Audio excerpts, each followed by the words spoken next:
Bienvenue à Les Affaires Brassicole, votre balado sur l'entrepreneuriat brassicole du Québec, avec Leonardo Calcagno de Baron Mac.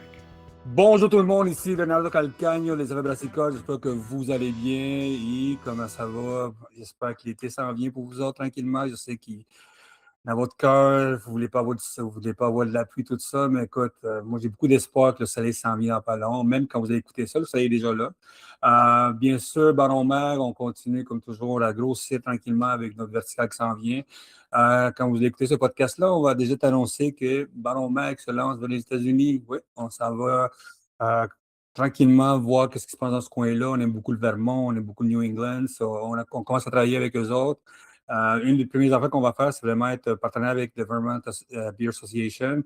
C'est une gang vraiment intéressante qui, depuis longtemps, ils font un gros festival, ils font un gros événement. Puis cette année, on parle un peu avec eux autres, on va créer une infolette spéciale avec eux autres, puis faire du contenu, bien sûr, sur le New England, plus tout notre contenu canadien, anglophone qui s'en vient, puis bien sûr notre contenu francophone, comme que vous lisez chaque jour. Ce podcast est commandité, bien sûr, par le Baron Pro. Baron Pro, c'est notre section payante, analyse quotidienne de l'industrie. Là, vous allez avoir des articles comme qu'est-ce qui s'est passé avec, comment ça s'appelle ça, avec Ciboire et Grandio. Est-ce que l'équipe, qu'est-ce qu'on peut comprendre de l'équipe italienne de soccer avec le craft beer industry? C'est des affaires weird comme ça. Et bien sûr, on va parler du prêt à boire, tout ça. Il y a plein d'analyses quotidiennes qu'on écrit là-dessus. Puis dans pas long, on travaille aussi sur une section podcast réservée uniquement pour les Barons Pro. C'est une section que le monde, il faut que soit abonné pour ça. On a beaucoup de, de rencontres qu'on va faire là-dessus. On ne sait pas qu'on va le lancer tout en septembre là-dessus. Il va y avoir plus de, bien sûr, comment se lancer en affaires, comment être chez Costco, comment plein de petites affaires comme ça qu'on veut mettre en place. On travaille sur un nouveau projet, comme toujours. Et bien sûr, suivez-nous là-dessus. On a plein de petits projets qui s'en viennent. Peut-être même un journal au Canada Beer Cup, peut-être un journal aux États-Unis. Plein de choses qui s'en viennent, mais suivez-nous, vous allez intéresser. C'est vraiment intéressant. Abonnez-vous à Baron Pro pour avoir plus d'informations. Aujourd'hui, on parle avec la gang d'Innov. Innov, OK, c'est une gang que je connais un petit peu chaque fois que je vais au maritime. C'est une gang qui vraiment aide les microbrasseries à travailler avec eux autres dans des lancements, tout ça. C'est un peu comme la gang de la Pocatière, un petit peu. Ils sont vraiment là pour aider les brasseurs de ce coin-là. Je vais leur donner plus de chances qu'ils s'expliquent plus que moi parce que, comme je dis, je les connais un petit peu seulement. Mais l'affaire, c'est que Stéphane Galliardi, c'est un gars que je connais depuis longtemps. On se parle souvent, trop souvent. Pas assez souvent, peut-être trop souvent. Mais c'est pas qu'on on se parle très longtemps. C'est l'affaire. C'est un gars qui a travaillé depuis longtemps dans la microbrasserie des Maritimes. Il a travaillé pour Brew Culture, une compagnie de fournisseurs. Puis il connaît vraiment l'industrie vraiment bien là-dessus. Puis on voulait vraiment comprendre un peu qu'est-ce qu'Innov fait, puis comment Innov aide les brasseurs, puis les beverage companies, les compagnies de boissons dans ce coin-là. Si vous avez des questions pour lui, envoyez-moi un courriel à leonardo@baronmac.com. Puis c'est sûr, si vous êtes été au congrès de l'IMBQ, vous avez vu Stéphane, il se promène tout le temps, il est tout le temps souriant, il parle avec tout le monde, ça. C'est sûr que vous l'avez vu déjà. Puis c'est sûr, abonnez-vous à Baron Pro, puis comme je dis, si vous avez des questions, contactez-moi comme toujours sur mon infolette ou sur par courriel ou sur Messenger ou sur Instagram. Excellent. Stéphane, what's up? Hey, bonjour, Ça belle fait longtemps. introduction. Écoute, ben, Stéphane, comme je dis, Innov, je connais un petit peu comme de nom là-dessus, puis je sais qu'il y a du monde qui travaille avec ça. Toi, je te connais depuis longtemps, on se parle plein de petites affaires tout le temps. T'es un gars qui est vraiment, écoute, man, c'est un des rares gars que je connais aussi, qui est vraiment comme, tu connais toute l'industrie maritime. Mais pas seulement ça, à travers le Canada, chaque fois qu'on se parle, c'est tout le temps 2, 3 heures de discussion sur qu'est-ce qui se passe dans l'industrie. So, avant qu'on parle d'Innov, qui est ta job, j'aimerais que tu parles un petit peu de ton pédigree brassicole. Puis bien sûr, après ça, on commence à parler un petit peu d'Innov. Mais parle de ton pédigree, d'où tu viens, puis pour que le monde comprenne un petit peu d'où tu sors, man. Ouais, j'ai pas été toujours le gars le plus populaire dans l'industrie, puis j'ai travaillé chez Labatt pendant 13 ans. Mais pendant ce temps-là, j'ai vraiment développé un côté technique puis une compréhension du monde brassicole. J'ai aussi tout le temps été un brasseur maison. Fait que pendant ces années-là, j'étais ce que j'appelais un brasseur maison de garde-robe. Il fallait que je le cache de mes coéquipiers de travail parce que c'était mal vu d'avoir à faire de la bière chez eux la fin de semaine en place de boire les bières qu'on faisait là. Ça m'a apporté une belle opportunité, par contre, de faire la réouverture de la brasserie Alexander Keys en Nouvelle-Écosse, une brasserie qui est très vieille. C'est un système de vin hectolitre. Puis j'ai eu la chance, carte blanche, pas mal d'innover puis d'inventer toutes sortes de recettes puis de jouer vraiment dans le milieu de bière, on pourrait appeler artisanal, si on voudrait. Puis ça m'a vraiment donné l'opportunité de mettre mon pied dans la porte puis de connaître l'industrie dans les maritimes puis de commencer à en faire partie. Par la suite, en sortant de là, je suis devenu un Certified Cicerone. J'ai toujours été BJCP Judge. J'ai toujours eu comme un pulse sur ce qui se passait en industrie à travers les compétitions, à travers le judging, à travers le côté romantique avec les restaurants. Puis j'ai toujours eu une passion pour la bière. J'ai fait un peu de temps en vente. Je voulais m'essayer là-dedans. C'est pas pour moi. Puis je suis retourné dans le côté technique avec Innov, ce qui nous amène aujourd'hui à parler. Innov, je suis un chargé de projet.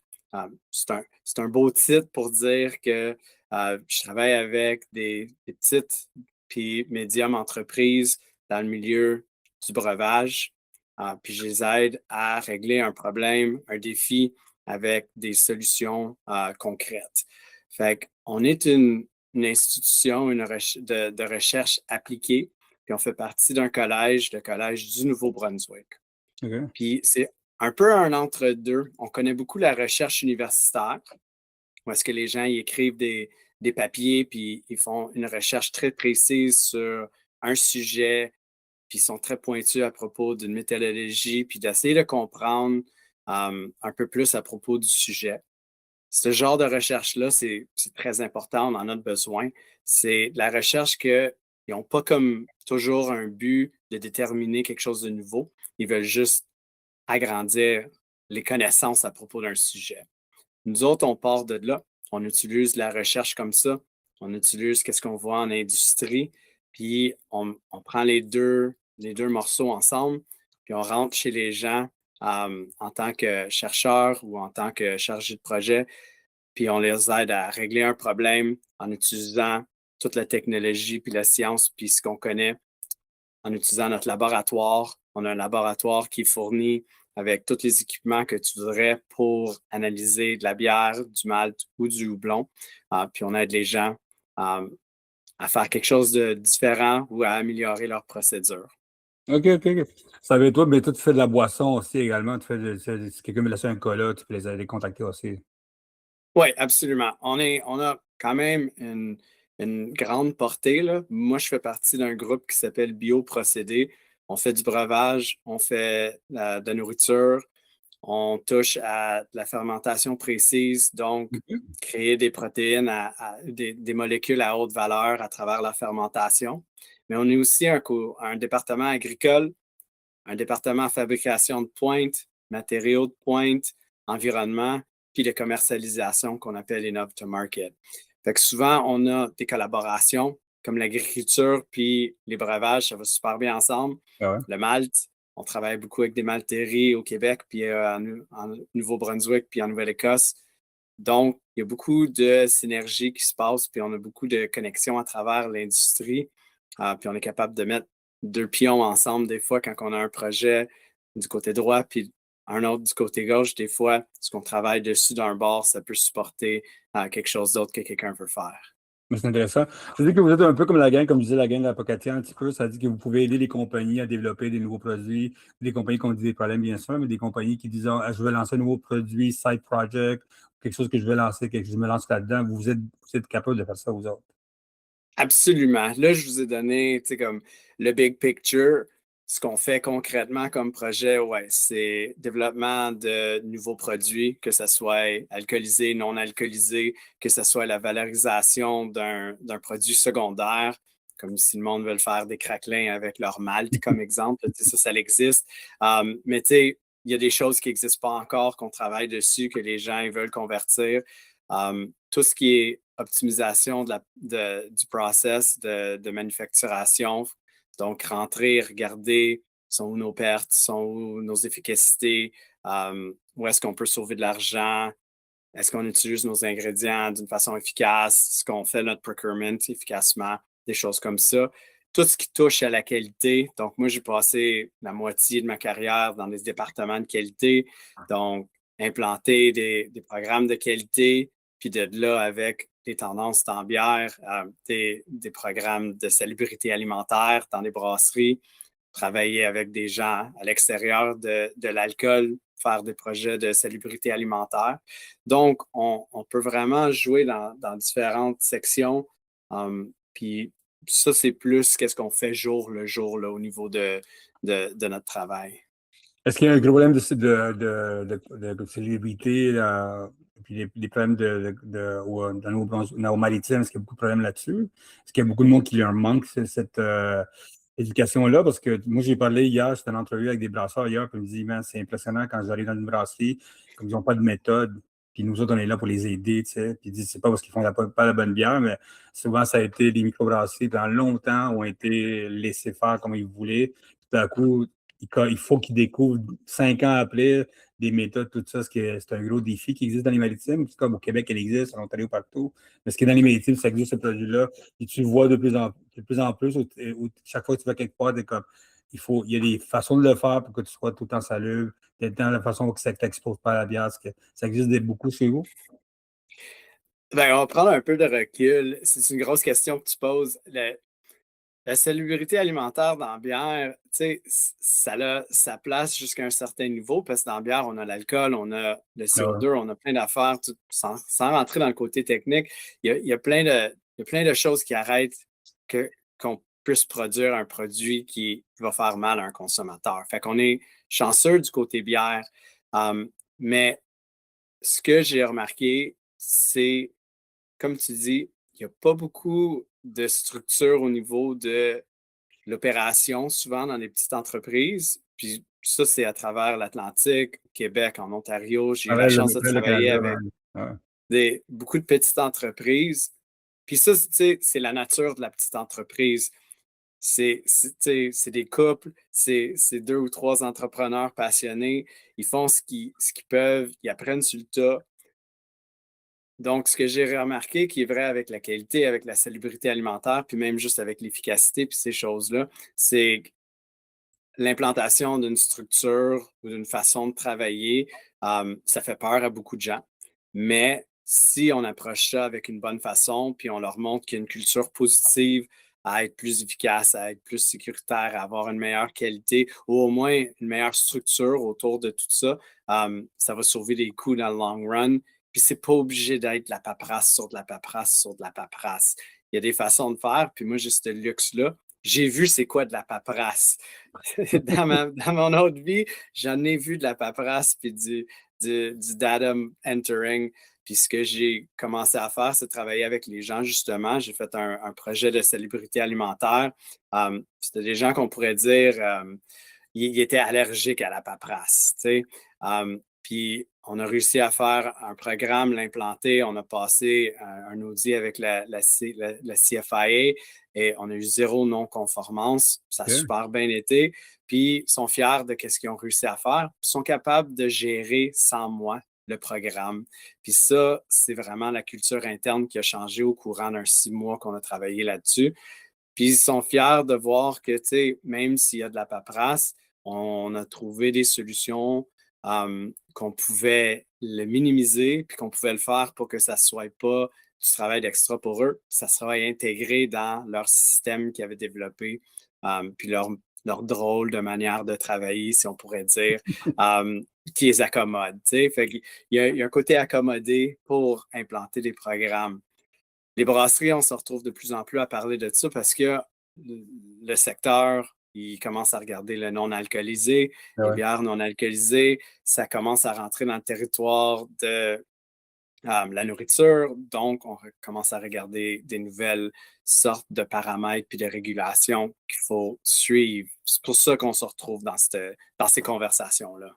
Mais moi, j'ai eu une conversation, comme je dis, hier avec quelqu'un qui travaillait dans le lait, qui s'est lancé comme brasseur après ça. Puis lui, c'était une question qu'il se posait, je ne savais pas qu'il y avait de structure, il capotait, il dit c'est comme tu dis, moi personnellement, j'ai vu ça depuis 10 ans qu'on couvre ça. il y a tout un mouvement que ça a été fait un peu comme, Brew, puis on va voir plus tard, tu sais.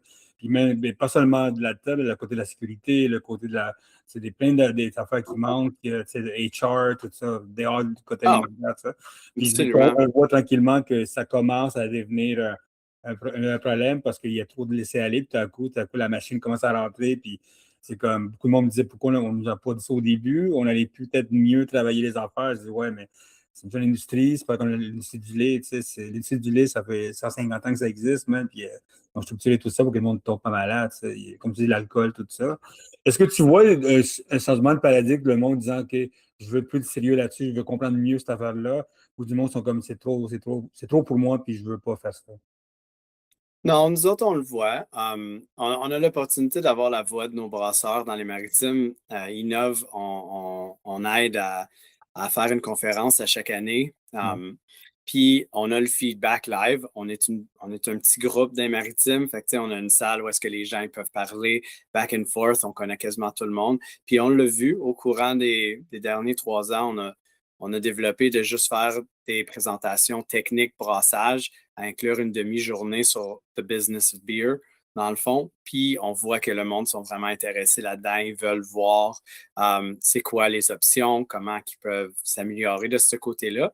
Parce qu'on voit que aussi, tu sais, oui, plus de ventes, c'est plus de revenus, c'est une business qui va rester en vie plus longtemps, mais aussi d'arranger des choses à l'intérieur, réduire nos pertes, avoir de la meilleure organisation, être capable de prédire quand les prochaines commandes vont rentrer. Ça, c'est toutes des affaires qui sauvent de l'argent aussi puis qui rendent la vie un peu plus simple. On n'a même pas parlé du ballon de la vie puis du travail dans tout ça. Ah ouais? Puis, tu sais, on le voit puis on l'entend que, tu sais, des entrepreneurs, des fois, c'est la seule affaire qu'ils peuvent donner de plus, c'est du temps. Mais Il y en a c'est du pas. temps mais c'est du temps qu'ils n'ont pas, puis c'est du temps qui veut pas, ça coûte cher. Ça coûte pas nécessairement 1 dollar à business, mais ça coûte cher dans le sens que tu réduis le nombre, ton salaire essentiellement quand tu fais ça. Fait que de les aider à s'en sortir de ça un peu, ça fait partie de beaucoup de nos projets dans le fond. Puis comment ça va en soi? Parce que Innov, je le connais depuis 3 ans à peu près, Innov. J'ai coupé avec du monde qui ont travaillé avec vous autres, qui ont beaucoup apprécié ça. Comme je dis, il y a beaucoup de monde qui rentre en reculant. C'est normal. Partout, j'ai même parlé avec la gang comme ça à Québec, ils m'ont dit la même chose aux autres. Comment ça, depuis que vous avez commencé à travailler là-dessus avec eux autres, comment ça, vous voyez un avancement, vous voyez le monde commence à se dire OK, puis à améliorer leur vente, améliorer les façons de travailler. Est-ce que tu vois ça? Parce que pour moi, c'est important de comprendre ça parce que, comme depuis le début de l'année, on fait beaucoup d'entrevues avec des consultants alimentaires, nous autres. Puis on Ouais. parle de ça. C'est important pour les autres. Ils disent, même dans l'alimentation, il y a un gros problème là-dessus, que le monde a laissé aller. Est-ce que depuis que tu es là, toi, est-ce que tu vois que le monde commence à être plus ouvert là-dessus? Et tu vois un exemple, disons, qu'est-ce que tu vois qu'à chaque fois que tu travailles avec vous autres, il y a des améliorations. Est-ce que tu peux donner. C'est pas l'exemple, mais tu peux donner un exemple, Mr. X, que ça fonctionne comme ça, tu sais. Ouais. Ah non, non, non, c'est sûr, ouais. Dans le fond, il y a un bel exemple qu'on a répliqué 3 fois. On a répliqué, utilisé les associations régionales pour développer des projets, des programmes qualité pour les brasseries. On a fait au Nouveau-Brunswick. On a demandé à l'association qui veut participer. Il y a eu à peu près 14 membres qui ont dit oui. OK, On a nice. bâti des programmes qualité pour eux autres. Fait que, tu sais, 14 membres dans un groupe de 50, c'est quand même un beau chiffre, là. On a pris ce modèle-là. Par la suite, on a répliqué le projet avec Seabenz, l'Association des microbrasseries de la Nouvelle-Écosse. On a eu 10 brasseries qui ont embarqué. On a 10 brasseries qui ont maintenant une structure standardisée, si on veut appeler ça. Puis en même temps, on a fait un gros projet avec 3 autres institutions, Niagara College, Olds, puis, oh mon Dieu, j'oublie le dernier, puis c'est gênant. Puis on a développé un programme qualité puis un guide qualité pour le Canada au large qu'on a donné à l'Association des microbrasseries du Canada. OK, good. Donc, on voit que les outils, on les a développés, on voit du réel qui en ressort, on y goûte. Tu sais, aux conférences d'une année à une autre, au Beer Fest d'une année à une autre, on voit le niveau puis le calibre de la bière tranquillement monter. Fait que ça pour moi, c'est le KPI ou l'indication qu'on réussit, c'est que quand il y en a un qui s'améliore, c'est une communauté, ils se parlent tous, ils se partagent leurs trucs, puis on voit que, ou bien que c'est parce qu'ils se partagent, puis tu sais, c'est des amis, puis ils veulent s'améliorer ensemble, ou c'est, non, lui est rendu là, moi, il faut que je monte 2 marches de plus Peer pour pressure, le. man. Peer Mais c'est pressure. ça, du peer pressure, de la compétition de marché, ça fait toute partie de l'enjeu. Mais ouais, j'ai une brasserie on est rentré là avec notre équipement pour faire l'oxygène dissous sur les réservoirs vides, sur le purge de CO2. Eux autres pensaient qu'ils étaient sa coche. Mon équipement montrait que c'était pas tant. C'était un équipement de 2000 $, c'était un Brew Ops pour le CO2. On a joué une journée. Ils ont vu la valeur du 2000$ juste en consommation de CO2. Ils ont acheté l'équipement, puis ils ont réduit leur oxygène dessous un nombre assez élevé. Puis justement, l'investissement, c'était parce qu'il venait de grandir ses ventes à l'extérieur de la brasserie dans le NSLC, dans nos magasins comme la SAQ, par 30%. Donc, il savait que sa bière allait être sur les étages plus longtemps, puis plus dans un plus grand territoire. Donc, il voulait être sûr que la qualité était là pour soutenir cette croissance-là. Ça, c'était une belle histoire à voir. Les deux étaient combinés ensemble. Mais est-ce que tu as un white paper de ça ou c'est des affaires que vous êtes en train de penser à écrire des white papers pour que le monde voit un petit peu votre travail, tout ça? On fait du word of mouth. On est assez occupé qu'on n'a pas le temps d'écrire White paper, man, on a besoin de white papers. paper. Mais c'est sûr que quand on partage en balado comme ça ou quand on est en conférence, moi puis mes 4 collègues, on fait toutes des présentations plusieurs fois par année. On a déjà présenté à la MBQ sur le malt et les matières premières du Québec. Donc, on partage nos petits wins, mais en tant que formule ou place pour aller voir tous nos différents programmes, on est tailor-made la plupart du temps. Okay. On attend vraiment que le monde vienne nous voir avec un problème, puis on règle ce problème-là vraiment pour que ça soit utile pour eux autres, puis que ça fasse ça leur apporte des résultats concrets, puis du revenu, puis ou une amélioration.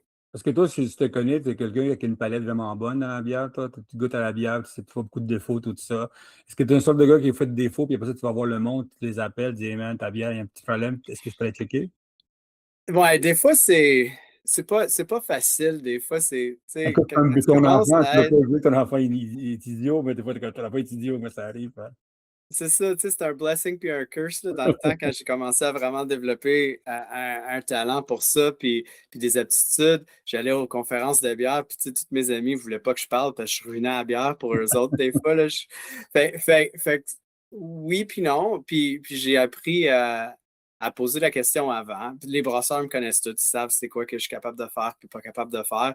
Puis souvent quand tu sais, on est dans un contexte professionnel, je leur demande tu veux quoi? Tu veux que j'y goûte puis je te donne du feedback ou tu veux un high five? Puis il y en a qui veulent rien savoir, ils veulent pas entendre le feedback. Puis c'est correct, ça. Chacun fait son affaire. Mais quand je goûte à quelque chose, puis c'est quelqu'un que je connais, puis je connais comment ils vont réagir, souvent, je vais leur parler, puis ils sont contents de pouvoir troubleshooter avec moi un problème. Si c'est quelque chose de flagrant ou dangereux, c'est sûr que je vais en parler. Ça, Ouais. c'est rare cas, là, mais ça arrive, ça peut arriver. Mais ouais, en général, j'essaie d'aider, là, mais des fois, je ne suis pas toujours le bienvenu. Mais écoute, je t'avoue quelque chose. Moi, j'ai passé ma jeunesse à travailler en construction avec ma famille, à faire des walls. Puis, depuis que je suis jeune, je ne peux pas aller nulle part, ou m'asseoir dans une toilette, ou être quelque part. Je ne regarde pas tous les coins, comment c'est bien fait. À chaque fois, je suis pogné avec ça. Ah Tout ouais. le monde pense que je suis sur mon cellulaire. Non, je check les coins, ça va, c'est bien fait. C'est bien fait, man. Ça, c'est je suis fait avec ça, man. Toi, comment tu vois? Mais, Qu'est-ce que tu penses Ah ouais, vas-y. mais c'est pour n'importe quoi, tu sais, la qualité, c'est le barème, c'est comme le baseline, là, tu sais. Puis si on sait que le monde apprécie les choses bien faites, les choses qui sont qui goûte pareil d'une fois à l'autre. Tu sais, j'utilise toujours l'exemple du Big Mac. On ne va pas au McDo pour voir si la sauce est plus épicée du jour au lendemain. Fait que je parle souvent de la qualité dans ce même contexte-là, que ce soit les murs de plâtre ou ta bière.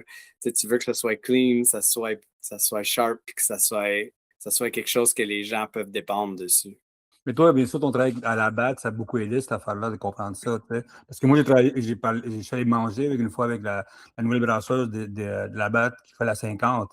Puis on s'est parlé de ça, le côté, tu sais, elle ne comprend pas nulle part, c'est comme, c'est fric que vous suivez nos façons de travailler, tu sais, que tout, il faut que ce soit pareil, tu sais. Puis en plus, on est comme dans un moment, moi, je vais souvent dans les maritimes, voir les brasseries, discuter avec eux autres. Puis comme partout, partout, le monde n'a plus l'argent de consommer plein de bières, ils n'ont pas l'argent comme ça. Ils veulent que quelque chose soit bien fait.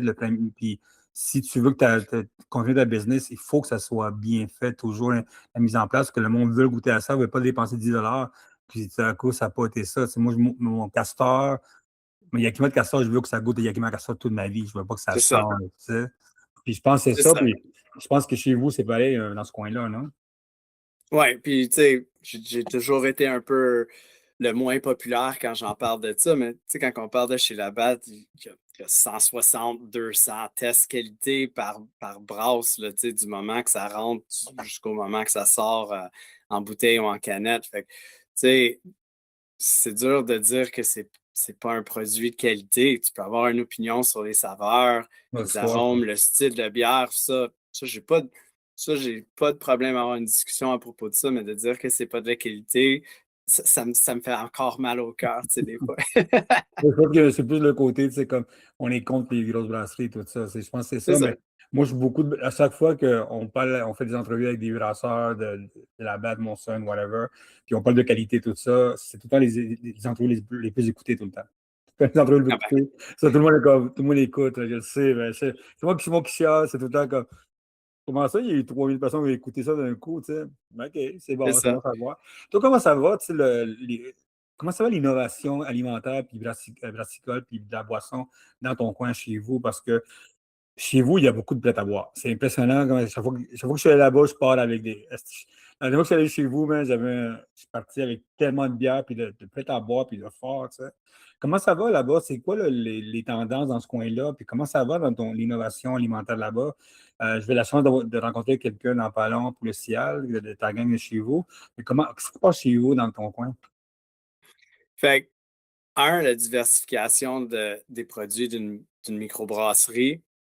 La prochaine étape, c'est d'aller chercher sa licence de distillation puis de faire des prêts à boire. Ça, c'est une façon simple de grandir le portfolio. Nous autres, c'est le fun, c'est des projets qui sont souvent qui ont souvent besoin d'aide. Fait que c'est souvent des projets qu'on est impliqués dedans. On aime ça voir qu'est-ce que les gens vont faire de différent. Il y a plusieurs façons de le produire. Un prêt à boire puis d'avoir l'alcool. Il y en a qui aiment ça, aller faire la distillation. Il y en a qui aiment faire ça de d'autres façons. Fait que ça, c'est une grosse partie de ce qu'on fait. Le côté des esprits puis des micro-distillers, c'est encore en croissance pour nous autres. Fait que ça, c'est Ah, le fun aussi. On travaille sur beaucoup de projets de ce côté-là, que ce soit dans les maritimes ou au Québec. Je pense qu'on en a autant de projets actifs au Québec avec les distilleries qu'on en a dans les maritimes. Fait que ça, c'est vraiment le fun de voir. Fait que nos expertises, mon collègue Mike Doucette sont reconnus, pas juste ici, mais dans votre coin du pays aussi. Fait que c'est le fun de pouvoir travailler avec différentes équipes puis de voir qu'est-ce qui se passe dans différents marchés. Le prêt à boire, c'est la façon facile. J'ai vu des brasseries passer à doubler leur volume juste parce qu'ils ont sorti des prêts à boire. Fait que ah, c'est une combinaison winner, dans le fond, on pourrait dire. Du côté alimentaire, on voit beaucoup de gens qui explorent le terroir comme partout ailleurs. Puis en essayant de faire ça, souvent, il y a toutes les tendances qu'on voit, les protéines, les produits fonctionnels, les produits meilleurs pour soi. Fait qu'on travaille sur toutes sortes de petits projets comme ça. C'est vraiment le fun de voir qu'est-ce que le monde ils veulent inventer ou ils veulent développer. Puis des fois, c'est des affaires un peu plus techniques qu'on a besoin de vraiment rentrer dans le laboratoire, faire des analyses. Puis ça, c'est le fun, jouer avec des sources de caféine différentes, trouver des façons d'aromatiser, travailler avec des fruits moins connus comme les argousiers. Ça fait toute partie du portfolio qu'on joue avec puis qu'on voit se développer dans notre marché. Puis c'est le fun de pouvoir se retourner de bord plus tard et dire hey, ça fait partie de quelque chose qu'on a travaillé dessus, ça. Puis est-ce que le poisson, tout ce qui est poisson maritime, ça contient très gros chez vous quand même? Ou non? Oui, mais on joue pas dans ce secteur-là nécessairement. Donc, OK. on est vraiment plus orienté sur les produits agricoles Au grâce à large. notre côté agriculture. Um, le vivant, poissons, animaux, c'est moins dans notre domaine. On travaille sur des projets de valorisation, par contre, de produits secondaires qui viennent de certaines industries comme l'industrie laitière ou qui pourraient venir d'une autre industrie puis qu'on pourrait convertir en biogaz puis des affaires de même. Fait c'est surprenant des fois de où est-ce que ça vient, la demande, puis c'est quoi le but ultime qui va en ressortir, la retombée. Moi, je veux savoir quelque chose, c'est quoi les plus grosses tendances chez vous dans la bière, dans la boisson et l'alimentation? Parce que, tu sais, nous autres, on voit beaucoup de compagnies de boissons qui veulent se lancer dans l'alimentation. Puis c'est une des Ouais. raisons qu'on a commencé nos entrevues avec les consultants, parce qu'on veut dire au monde comment c'est pas facile. C'est comme, il y a de la job à l'aide de ça, les certifications sont difficiles. On veut aller un par un, vous faire comprendre ça. Toi, comment tu vois, là, c'est quoi les tendances dans la bière, boisson puis l'alimentation que tu vois, toi, au quotidien, comme toi et moi, on passe la journée à se promener, on passe à parler des gens toute la journée. C'est quoi les tendances des maritimes? Parce que c'est pas sur mon Nouveau-Brunswick, c'est partout dans les maritimes. Fait que des maritimes, ça, c'est du data qu'on a tiré du NSLC. Fait que Ouais. juste pour ceux qui ne savent pas, le NSLC, c'est notre SAQ, mais elle contrôle toutes les ventes de bière. Donc, il n'y a pas de bière d'indépendant, il n'y a pas de bière dans les épiceries, c'est tout dans les NSLC. Fait que mon ami chez Dotson Data, justement, elle m'a envoyé du data. On parle encore d'un top 10 qui est 80% IPA, Chaud, hein? 20% blonde lager dans le single serve. Puis quand on arrive dans le multi-pack, on parle d'un 40-60. Fait que multi-pack, 40% IPA dans le top 10. L'autre 60%, c'est vraiment des multi-pack lager blonde. Fait que tout le monde compétitionne dans ce marché-là. Tout le monde continue à faire des nouvelles versions de ces bières-là. La plus grosse tendance, puis c'est comme un peu drôle, parce qu'au Québec, on dirait que ça a toujours existé un peu, mais de la bière forte dans des gros formats. King Can? Ouais, mais pas nécessairement, pas tout à fait une King Can, c'est la canne 568 ml. Ça rentre encore sur un. C'est fait en long comme ça, weird. Ouais, Ah, c'est vraiment long. Puis j'ai la ça. raison pourquoi c'est une innovation, c'est parce que les gens avec un impacteuse à canette simple, ils n'ont pas besoin de faire un gros changeover. C'est le même lid, mais juste plus haute. Fait que tu fais juste monter ton équipement. Mais on est en train de voir, genre, on est en train de se faire bombarder, il n'y a pas autrement pour dire ça, par des double IPA en grosse canne. Puis c'est le fun un peu à Moi, voir. Fait que c'est j'adore pour le comme un. marketing, le côté branding qui est vraiment cool. Ça, il y a quelques compagnies qui le font en Ontario. J'ai pas vu beaucoup au Québec, en Ontario qui le voient, puis j'aime beaucoup le côté que c'est fait en long. Tu vois souvent des faces là-dessus. Je sais pas pourquoi Ouais, des, ouais. des barbus ça, là-dessus, j'en vois tout le temps. Hein. Ah, ok, c'est C'est cool. ça, puis tu sais, ça a un peu le vibe de les guerres de IBU qu'on a vues là, dans 2000-2010. C'est comme comment houblonné que ça peut être, comment fort ça peut être. Fait que c'est intéressant de voir que tu sais, ça n'a pas besoin d'être une Colt 45, ça peut avoir plus de complexité, puis plus, tu sais, ça peut être plus plaisant, là, grossièrement, à boire, puis que le monde y aime ça. Fait que ça, c'est en train de monter en Ah, haute ouais. vitesse dans les top 10 des ventes ici. Mais ça revient un peu plus aussi à l'innovation au packaging. Fait on voit que les gens ils sont en train d'investir dans leur marque de plus en plus. Fait qu'on voit une diversification de l'offre au niveau de les marques qui vendent le plus, les marques flagship d'une brasserie. Fait qu'une IPA qui performe super bien, ben, elle ne sera pas seulement dans le single serve puis le 4-pack. Ils vont trouver une manière de la mettre dans 3,55. Ils vont la mettre dans un 12-pack. Fait qu'on commence à voir ça, puis ça l'aide en fait à monter le volume de bière que le monde achète. Puis comme tu as dit tantôt, on commence à être dans un cycle où est-ce que le monde, ils ont un peu plus de loyalty Ils veulent la même bière plus consistante. Peut-être c'est la démographie qui devient plus âgée, je ne sais pas. Mais il y a quelque chose là, puis on voit que nos brasseries dans les tendances, ils travaillent sur essayer de leur donner plus de produits en plus gros format, de la même qualité ou meilleure. Fait que ça, c'est vraiment la bière. Comme j'ai dit, les tendances au niveau du prêt-à-boire, il y a des brasseries qui ont doublé leur volume là, en faisant du prêt-à-boire. C'est vraiment une stratégie simple qui va utiliser les mêmes équipements qui n'est pas très cher à implanter.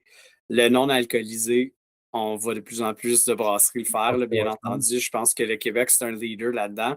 Nous autres, on suit un peu plus, mais de plus en plus, le monde y développe in-house. Ils voient qu'ils n'ont pas la capacité pour le côté salubrité alimentaire. Puis on a un co-packer ici, un contract brewer, Good Robot, qui fait un travail exceptionnel avec ça. Eux autres sont là pour supporter l'industrie. Puis la majorité des non-alcoolisés qui sont disponibles ici, ils passent à travers cette compagnie-là. Fait que c'est vraiment le fun à voir. Puis ça donne une confiance à l'industrie aussi, puis dans le produit. Puis nous autres, on aime ça, voir ça en tant que chercheurs, puis scientifiques qui comprennent les ins and outs de la salubrité alimentaire. On aime ça voir que ça passe à travers un procédé qui est rigide, puis qui a un pasteurisateur, puis ce genre de technologie-là. Puis plus au large, mais les distilleries sont encore en croissance ici. On voit qu'il y a comme encore un vouloir pour le gin. Puis tu sais, le côté plus élevé en alcool, que ce soit qu'ils font leur distillation eux-mêmes pour faire des RTD ou pour faire des blends en barrique, on voit que les gens sont encore intéressés là-dedans. Puis il y a de la place sur les comptoirs. C'est pas votre côté bootlegger à vous autres, c'est pour ça que le monde aime ça, boire encore du fort, tout ça. Ah, ça se pourrait que ça soit culturel. Écoute, je suis en train de lire un livre à propos de l'histoire alternative de comment la Nouvelle-Écosse est devenue la Nouvelle-Écosse. Puis, ouais, il y en a eu du bootlegging qui a Beaucoup, passé man. ici. Moi, Ouais, dans le temps, je me rappelle, j'allais chez vous à Halifax dans le temps. Quand j'avais un magazine de musique, c'est là que j'ai bu du moonshine. J'avais jamais bu ça aux États-Unis. C'est à Halifax, fallait moi du moonshine, man. ouais, C'était comme, OK, man, que je suis pas aveugle, good, we're good to go, man. Je me rappelle ouais, de ça. Et tout le monde disait, c'était comme dans le temps, tout le monde avait ça. C'était comme culturel, c'est comme, ah, make sense, make sense. Il y a la ouais, fin là, qui s'en c'est vient. plus contrôlé, là, puis il faut que Oh, ça soit fait ouais. dans une distillerie. Là, c'est On, pas le on- wild. on parle d'il y a comme quand il y a 30 ans à peu près. Là, on se parle de ça. Right, OK. Il y a quelque chose qui est en train de changer chez vous aussi, c'est l'ouverture des marchés intraprovinciaux. Vous êtes un des rares qu'on peut vendre de la bière d'ailleurs. Comme on parlait de Bellwood, ça vient chez vous, ils viennent d'annoncer ça, Bad Brothers, tout ça. Vous avez comme ça signé des ententes avec l'Ontario, tout ça. Il y a une ouverture pour les maritimes d'ouvrir le marché puis vice-versa. Comment ça va? Comment c'est la réaction du monde là-bas? Est-ce que tout est avec ce monde-là? Je connais deux, trois brasseries qui trouvent ça intéressant parce qu'ils peuvent aller là-bas. Le Québec sont jaloux. Je sais qu'il y a même des Québécois qui veulent ouvrir une microbrasserie ou des brands au Nouveau-Brunswick pour commencer à vendre ici, tu sais. Puis comment ça va, la réaction du monde de ce changement de paradigme, d'avoir du monde d'Ontario qui vient chez vous, puis un jour de vice-versa? Ouais, c'est vraiment pas mon coin de spécialité là, de rentrer dans la géopolitique de distribution. Mais ce que je sais, il y a deux rues, hein. Si ça rentre, ça peut sortir. Ah ouais. Nous autres, c'est sûr que l'industrie aime ça voir qu'ils ont plus d'opportunités à l'extérieur, puis qu'ils peuvent aller jouer dans d'autres marchés. C'est sûr que ça fait peur de voir quelqu'un rentrer avec des grands chiffres puis du funding marketing derrière eux. Nous autres, notre mandat, c'est d'aider notre économie locale. Donc, quand nos brasseurs ont besoin d'aide, s'ils veulent aller à travers le projet d'exportation, on est là pour les supporter, ou on est là pour les supporter à garder leur territoire en santé. Parce que moi, j'ai toujours dit, tu sais, ton backyard, c'est ton meilleur marché. Complètement. Ton 10-20 km autour de la brasserie, surtout si tu n'es pas en ville, c'est vraiment ton plus gros marché. Si ça peut être vendu à travers ta porte, c'est encore mieux. Fait que nous autres, on peut aider les brasseries à juste être sûr que la bière est de qualité, puis que leur structure est là pour être capable de grandir s'ils veulent. Ouais, parce que ça, moi aussi, je suis à coup de 20-30 km. Moi aussi, je trouve ça.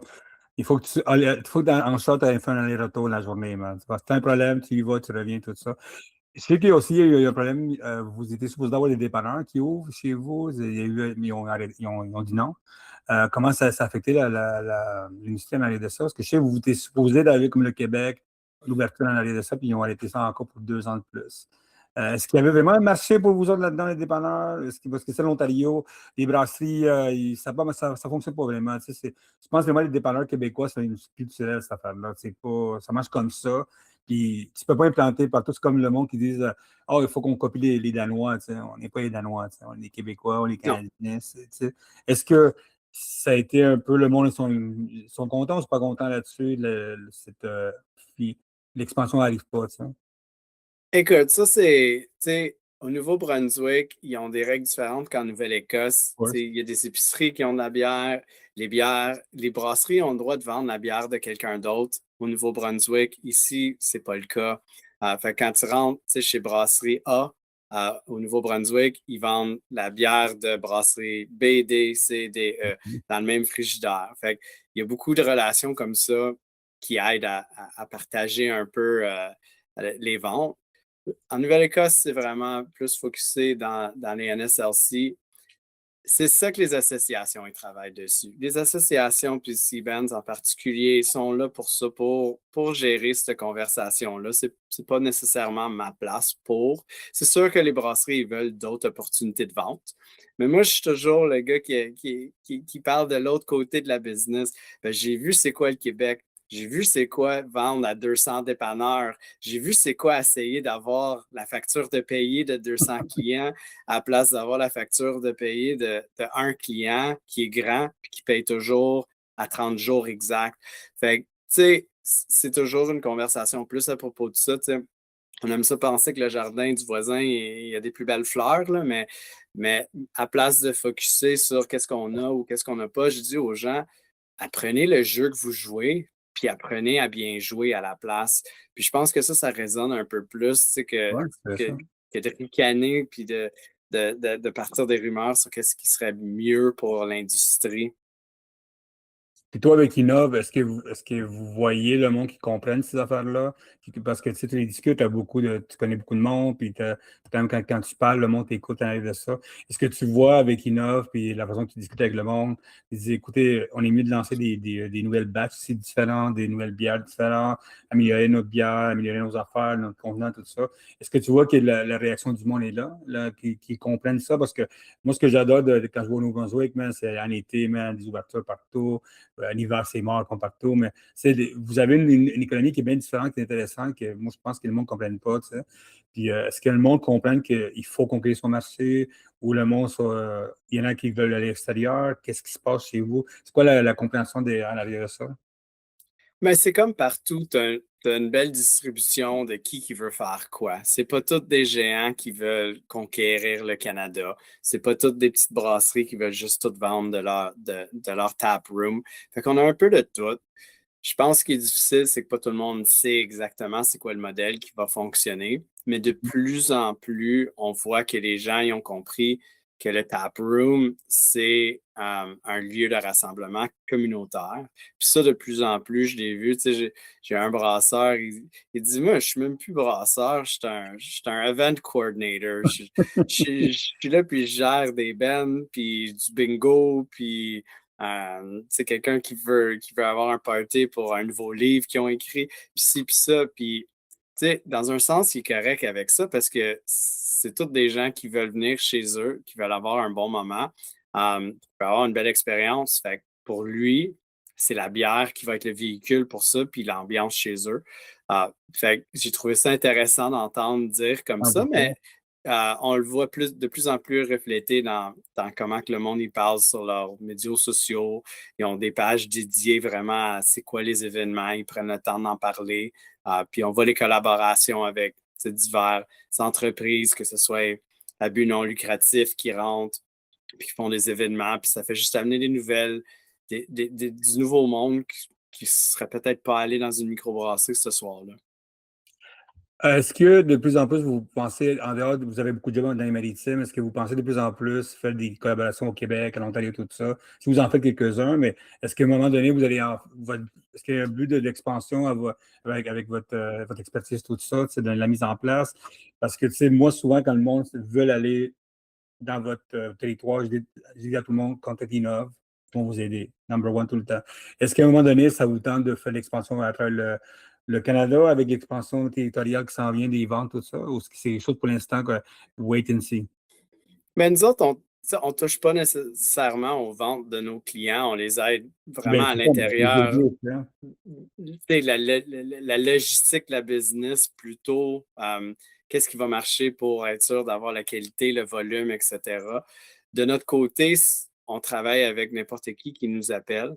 On est très bon avec les subventions en Nouveau-Brunswick, puis en Nouvelle-Écosse, puis à l'île du Prince-Édouard. Donc, la majorité de notre travail il vient d'ici parce qu'on est capable de subventionner notre travail à 50 à 80 des frais. Mhm. Euh, Au Québec, on s'en vient de meilleurs en meilleurs. Comme j'ai dit, on a facilement autant de distilleries au Québec en ce moment sur des projets actifs qu'on en a au Nouveau-Brunswick. Moi, j'ai un client à Montréal en ce moment. Donc, on se fait appeler. On a des projets en Ontario aussi. C'est du monde qui ont peut-être une liaison au Nouveau-Brunswick ou à la Nouvelle-Écosse. Il y a beaucoup de gens qui sont peut-être pas ici, mais ils viennent d'ici. Fait que ça fait du sens de travailler avec des gens d'ici parce qu'ils savent qu'ils veulent être dans les deux marchés en même temps. Donc, on se retrouve avec une belle diversité. Mais en général, notre but, c'est vraiment la croissance proche de chez nous. Notre laboratoire, à nous autres, est à Grand-Sault. Grand-Sault, c'est à peu près 1 heure de la ligne provinciale du Québec. Ouais. Fait que, veux pas, la Gaspésie, c'est aussi proche de nous que c'est de Montréal, là, quand on parle de notre laboratoire. Fait que veux pas, c'est comme ça qu'on a commencé à intégrer, de faire du travail au Québec, là. Juste la proximité. OK, OK. Donc, pour l'instant, c'est seulement quand le monde vous appelle, qu'il n'y a pas d'expansion vers quelque part ou faire des partenariats d'affaires avec d'autres laboratoires ailleurs. Mais souvent, on travaille avec d'autres en partenariat, en collaboration, là. Ça va vraiment dépendre du projet. OK? Il y a des projets, tu sais, comme exemple, on est une province bilingue, le Nouveau-Brunswick, donc on a beaucoup de projets qui sont basés sur la langue française, puis il y a des subventions, comme tu sais, qui vont être basées sur ça. En ce moment, on a, pour l'année qui s'en vient, Innov, au total, on va faire une série de webinaires. Je pense qu'on fait 36 webinaires dans l'année, Quand même beaucoup, techniques, hein? à travers tous nos départements. Puis on va collaborer. C'est pas juste nous autres qui va faire les présentations webinaires. On va collaborer avec des experts en industrie sur des sujets qu'on travaille dessus ou des partenaires qui veulent contribuer leur histoire au niveau de qu'est-ce qu'on a fait avec eux autres. Fait que, oui, on travaille plus large. On a une vision plus large, mais ça vient en vague, tout dépendant de c'est quoi la subvention, c'est quoi l'opportunité. Fait qu'on a un œil proche avec des projets à terme. On a un œil sur des projets long terme, puis des collaborations à plusieurs années avec d'autres institutions académiques, que ce soit un cégep, une université, comme le projet que j'ai parlé plus tôt, qualité canadienne pour les microbrasseries, c'était un projet de 2 ans. Fait que ça a quand même été une grosse affaire à prendre ensemble puis à travailler dessus sur le long terme. Puis ça a créé des belles relations avec les autres institutions. OK, ben écoute, merci beaucoup, Stéphane. Je sais que tu fais une grosse job parce que quand tu vas sur ton site, il y a tellement de choses que vous faites, man. Tu sais, on pourrait parler 6 heures de chaque petite affaire que vous faites, c'est impressionnant. Comme je dis, à chaque fois que j'ai parlé avec du monde qui travaille avec vous autres, sont tout le temps contents, man. Puis en même temps, félicitations encore pour le beau festival que vous avez fait il n'y a pas longtemps. Je pense qu'il y a un mois de ça. C'était Fredericton, tout le monde m'en parlait de ça, man. Tout le monde a aimé ça. Félicitations également pour le travail et les conférences que vous avez faites aussi. Est-ce que vous allez venir au Québec? Est-ce qu'on se voit à MBQ cette année encore? En général, moi, je suis le gars avec avec la tuque rouge qui se promène à la MBQ. Fait que oui, c'est toujours dans nos plans d'aller visiter la MBQ. En tant que conférence d'ampleur, c'est toujours quelque chose que que j'aime faire partie. Pour moi, il y a beaucoup de techniques qui se fait discuter là. Les conférenciers sont assez divers. Fait que pour moi, j'en apprends beaucoup quand je suis là, puis des fois, on en fait partie aussi, fait que c'est le fun. Mais merci Léo, c'est très apprécié que tu penses à nous, puis que tu nous donnes tellement de beaux compliments. Écoute, à chaque fois que je vais te voir parler, je suis tout le temps intéressant. Tu donnes tout le temps des façons de penser différentes. Et comme je dis, c'est le podcast, je voulais vraiment qu'on comprenne un petit peu ce que vous faites Innov parce que, tu sais, c'est vraiment, vous faites beaucoup de choses, vous autres. Vous n'avez pas de white paper, c'est quelque chose que je ne comprends pas encore. Ça, c'est mon côté nerd parce que j'aime ça lire, man, puis je comprends des affaires comme ça. Regarde, j'ai pris la note, là. On a une équipe marketing, on va en White discuter. paper. Et les conférences, c'est quoi? Est-ce que les conférences, c'est uniquement pour vos membres ou tout le monde peut voir ça? Ah non, les conférences, nous autres, on n'a pas de membres per se, là. Ça va être online, les webinars, tu vas pouvoir faire un sign-up. La meilleure façon de suivre vraiment ce qui se passe chez Innov, c'est notre LinkedIn. Notre LinkedIn, on est vraiment une entreprise business to business, fait que là, on utilise LinkedIn vraiment à son potentiel à ce niveau-là. Fait que les webinars, ils vont être, les inscriptions puis les détails, ils vont être partagés sur LinkedIn. Ça va être vraiment la façon de vraiment s'intégrer dans notre groupe de communication pour le moment parce qu'on a tellement une large scope d'entreprise qu'on ne fait pas nécessairement des newsletters, des infolettes parce que ça ne frapperait pas nécessairement tous les besoins de tout le monde en même temps. Donc, LinkedIn, c'est une belle façon de comme rapatrier toute cette information-là. Ben, nous, c'est je pense que c'est devenu notre number one véhicule de notre contenu, que le monde qui arrive là-bas. On a 35 000 lecteurs, nous autres, dans ce coin-là, puis on reçoit beaucoup de monde là-bas. Mais quoi, Stéphane, merci beaucoup pour ton temps. Bien hâte de te voir, bien hâte peut-être cet été. J'ai supposé d'aller dans Halifax. J'ai envie de faire le pont, le Confederation. Ouais, non, c'est avec ma femme de qu'on le fasse. On va essayer de le faire. Écoute, merci beaucoup Stéphane pour des Innov et bien sûr, sur des questions, tout le monde, on laisse l'information sur Baron Mag. On va voir si peut-être on travaillait sur des projets avec vous autres, c'est intéressant pour comprendre mieux tous vos projets que vous faites, bien sûr, tous vos services, bien sûr, parce que vous avez beaucoup de choses à faire. Merci encore. Puis bien sûr, tout le monde, rappelez-vous de vous abonner à Baron Pro, la section d'analyse. Baron Pro s'en vient avec bien sûr du contenu exclusif, comme des podcasts exclusifs, tout ça. Des webinaires exclusifs peut-être, on travaille là-dessus aussi. Bien sûr, on a un forum qui s'en vient. Puis en plus, écoute, on sera aux États-Unis. Qu'est-ce que vous voulez de plus? Puis plein de choses que vous savez, qu'est-ce qui se passe avec nous autres.